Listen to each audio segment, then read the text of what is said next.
Deixa eu te perguntar teus aprendizados, Gui. O que você tem de aprendizado aqui que você leva na bagagem? Sabe aquela mala de ferramentas? O que você aprendeu aí nessa... Escolher bem sociedade, isso já... eu acho que a gente faria esse gancho com essas coisas que eu falei, então escolher bem as pessoas que vão dividir a jornada com você. Outra que eu poderia dizer muito tranquilamente é saiba curtir o processo e não o destino final, porque eu acho que muitas vezes o profissional, e na verdade todo mundo, né? Essa é a realidade. A gente fixa os nossos olhos quando eu tiver aquilo, quando eu atingir tal status, quando eu tiver tal coisa, aí então serei realizado, aí então terei uma felicidade mais plena. E eu acho que as pessoas que realmente dão certo e que prosperam são pessoas que curtem o caminhar, né? Muito mais o caminho do que o... Então eu acho que isso eu fui entendendo, eu fui aprendendo, porque em momentos que meus olhares estavam muito direcionados para, cara, eu quero ganhar mais dinheiro, eu quero faturar mais, isso não aconteceu. Mas nos momentos em que eu estava mais amarradão em dar uma aula, em montar um slide, em conversar com o meu paciente e ajudar ele, cara, 10 horas da noite no WhatsApp, ali as coisas aconteciam. Então eu acho que isso até traz um pouco de leveza ao profissional, traz tudo, né? Entender que, cara, você tem que amar o processo e o resto, se você fizer direitinho, é consequência, né? São aquelas pessoas que a gente encontra muito realizadas, né? São pessoas muito satisfeitas. E aí dá uma quebrada na nossa lógica, porque a gente veio muito da lógica do você é feliz quando você tem grana, você precisa ter tal coisa para ser feliz, você precisa ter tal coisa. Aí você chega, cara, e várias vezes isso acontece, né? Você está indo viajar, eu presto muita atenção nisso. Quando eu estou indo viajar, eu olho para algumas pessoas, algumas famílias, a gente está lá no executivo, tem um monte de gente triste, cara. Um monte de gente triste, carregada, um semblante pesado. Eu falo, cara, você tem noção de que o valor da tua passagem, às vezes, é o salário de 6 meses?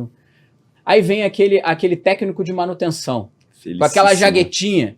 Aí entra, passa pela executiva, felizão, canetinha na mão, um pedacinho de papel e tal, e falando com todo mundo, alegre. Você olha pro semblante daquele cara e fala, cara, esse cara entendeu o jogo. Sim. Ele ali, ele é técnico de manutenção, é um cargo, porra, hashtag amo os técnicos de manutenção que não deixou o avião cair, pelo amor de Deus. Mas você vai ver, ele não é o comandante, ele não é o subcomandante, ele não é o chefe de cabine, ele é o cara da manutenção que tá com aquela bermudinha, mas o cara tá numa energia, tem uma vibe, sabe? Uma coisa assim que você fala, cara, é uma pessoa que tá satisfeita. Sim. É uma pessoa que tá conectada com algo que não pode...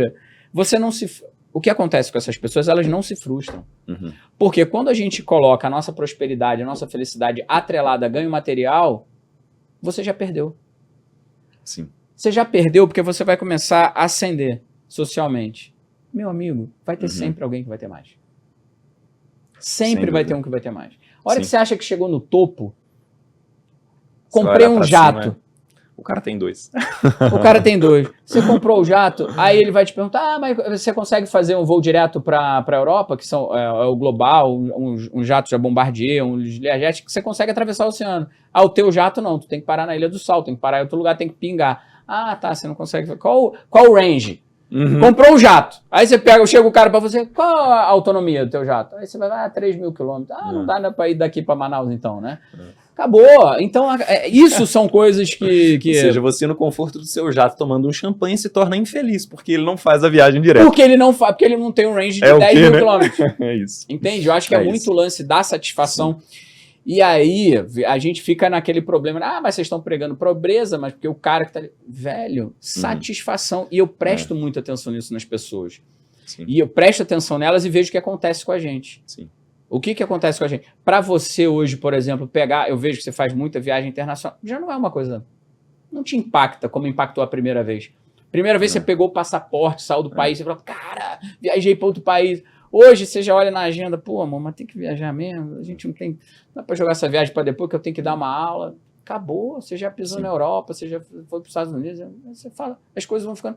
É satisfação, cara, e a satisfação no dia a dia, você acordar aquele dia e falar, porra, que dia maravilhoso, que coisa legal. É um termo que eu gosto muito, que é o contentamento, né? É você estar satisfeito e grato com o que você tem. Né? Tem uma história que eu acho muito bacana, que, só para resumir, para não esticar muito, mas que basicamente tem um cara que ele é super próspero na carreira dele, e ele tá numa festa de um cara que é muito mais rico, né? E aí um amigo dele chega e fala assim, olha só, Você, em toda a sua prosperidade financeira, olha lá para ele. Ele, em um dia, faz mais do que você ganha no mês. E aí ele pergunta, como você se sente em relação a isso? Aí esse cara responde assim, bom, tem uma coisa que eu tenho que ele jamais terá, o suficiente. Então é essa... Cara, isso me pega, sabe? Porque é isso. Essa arrepiou, hein? Não é? Então, assim, eu acho que é isso. A gente tem que olhar, porque Essa muitas tá boa vezes demais. a gente está sentado numa cadeira que há 5 anos atrás a gente sonhava em estar sentado. Né? Então, quando a gente Olha. tem essa dimensão, poxa, eu acho que isso é muito valioso. Muito. Eu tenho o que ele nunca vai ter. Né? É o suficiente. Suficiente.